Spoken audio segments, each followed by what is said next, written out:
All right, so I lied. I'm going to play some illustrations and then we'll get going, okay?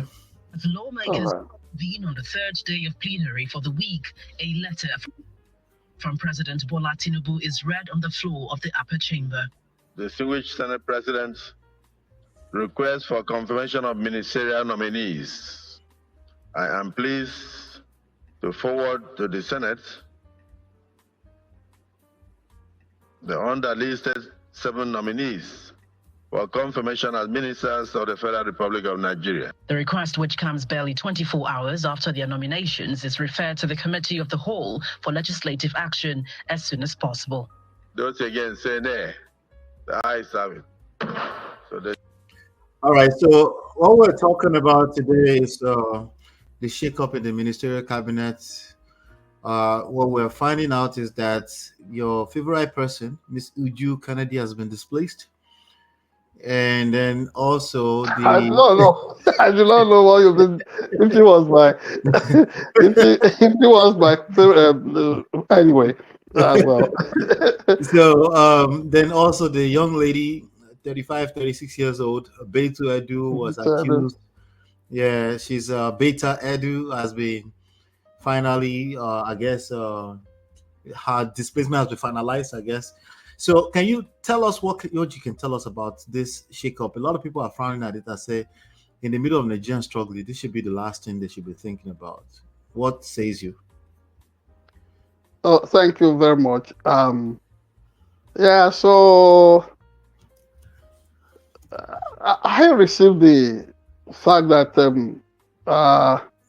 Uju Kennedy was dropped as Minister of Women Affairs with mixed feelings. I do not know her personally, but I am aware of some certain things that she has done while in that office. And like I've said, at the time, I was one of the leading reporters on women affairs or women affairs beat. And in those days, they thought we were just too much in terms of covering affairs relating to women in Nigeria. And setting that ministry up, since the time of the Plus Beijing thing, way back in the early 1990s, and the ministry getting so prominent under the administration of General Ibrahim Badamasi Babangida, with the introduction of a better life for rural women and all those things that all those things that were advocated by people like the late Mrs. Miriam Babangida and Dr. Maria Shokenu. Whom I was unfortunately she died in a plane crash. I was very close to her. The famous rights activist, Dr. Tunji Abayomi, who is now the pro-chancellor at Adekunle Ajashi University, introduced me. Adekunle Ajashi University, Akumba Akoko, introduced me to the late Dr. Maria Shokenu. Remember, she was MD of People's Bank, while the late Dr. Tashola Ani was the chairman of the bank.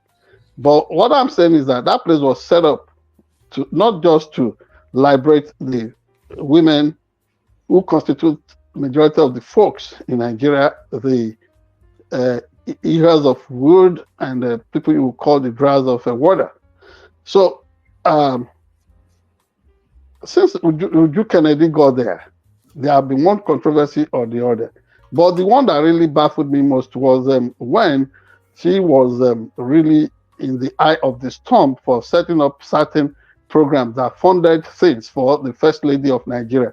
I do not know, I do not have that as a fact, if that will constitute the grants for our discharge. Because what the administration is very deliberate in the choice of words that they've been discharged, not calling it dismissal or removal.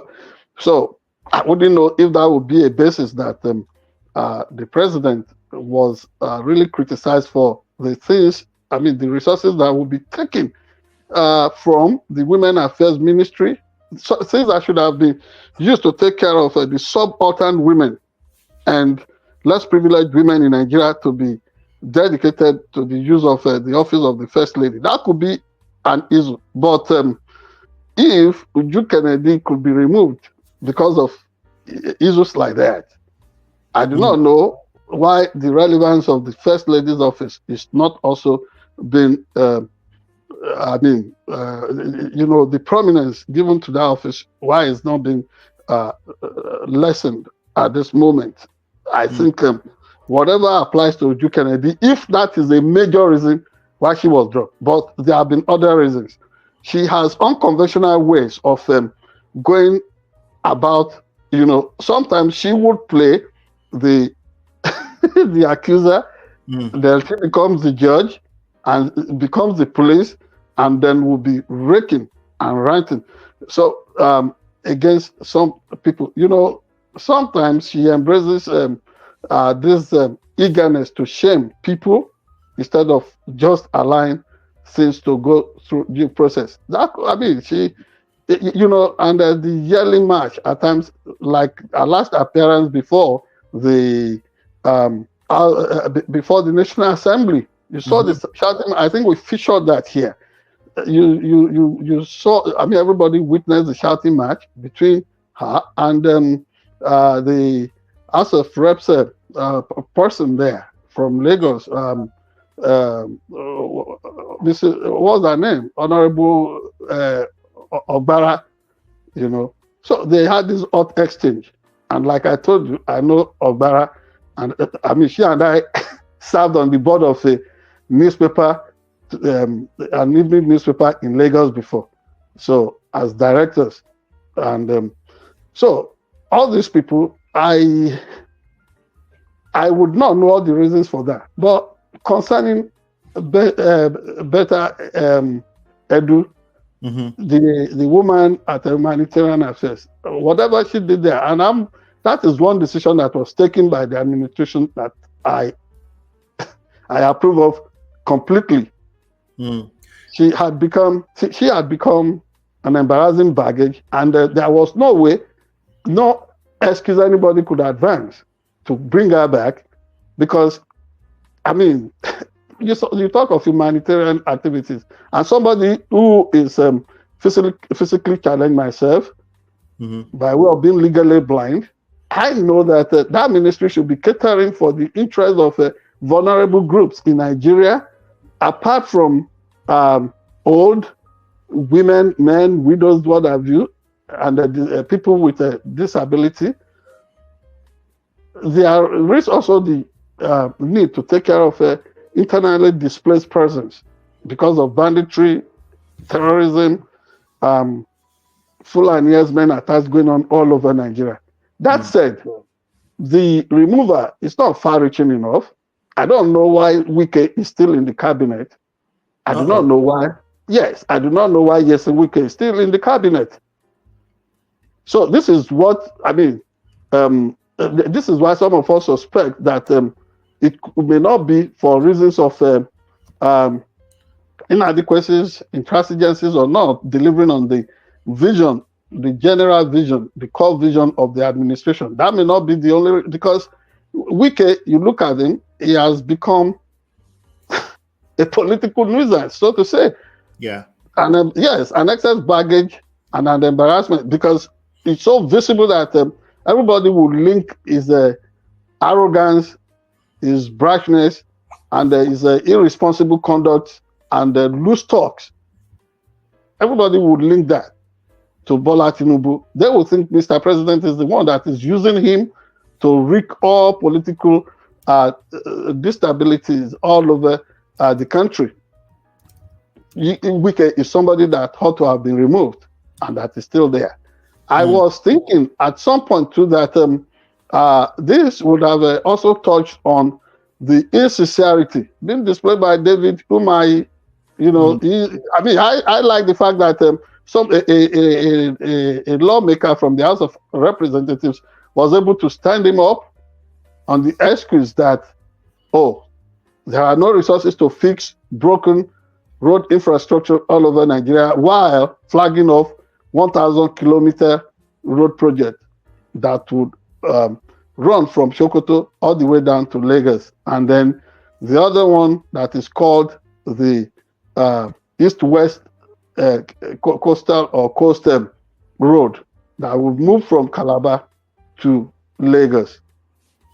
These are, some of the things that give me concern about the sincerity, because like that House of Reps member rightly pointed out, it did not want to come down too hard on Dave Umahi.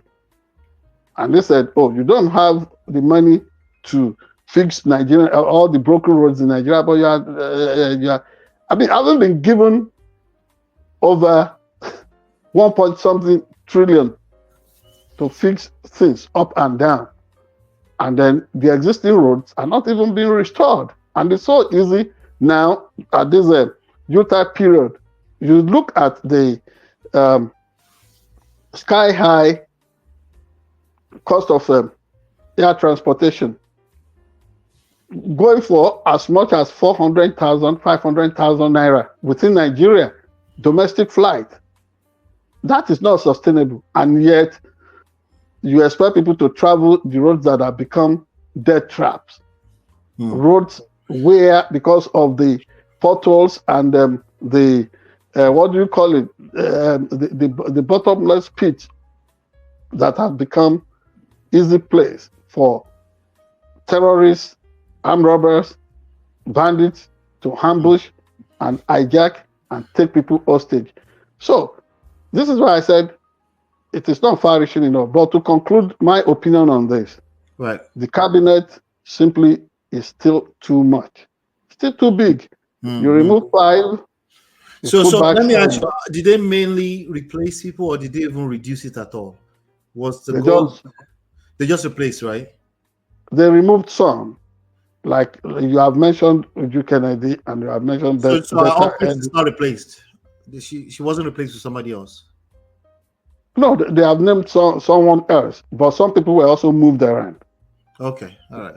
Yeah, and for example, they have collapsed the separation that they had between tourism and Ministry of Tourism, then the other one for arts and culture. Now they come together, and like a Ministry of Sports or Sports Development, it's no more there. They have that as a National Sports Commission. That was the designation that was there. Remember, in the days of Babangida, when Alex Akinyele was removed as Minister of Information and Culture and brought there as Chairman of National Sports Commission. Now we are having a repeat of history. And I do not know why journalists are not drawing these comparisons. That there is nothing that is so new about this. It's almost like turning the circle, the wheel concerning history, since we have witnessed before. But some aspects too are quite novel. But what we're saying is that altogether, would this lead to a new vista in the kind of developments we want? And then everybody understanding that Nigeria needs a honest rescue. And then we put our hands to the till.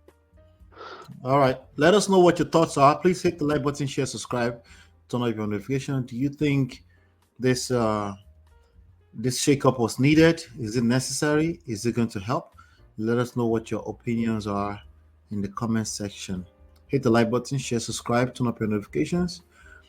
Up next, we're talking about Trump and Trump versus Puerto Rico. Let's talk about it. I'll be right back. We'll be right back.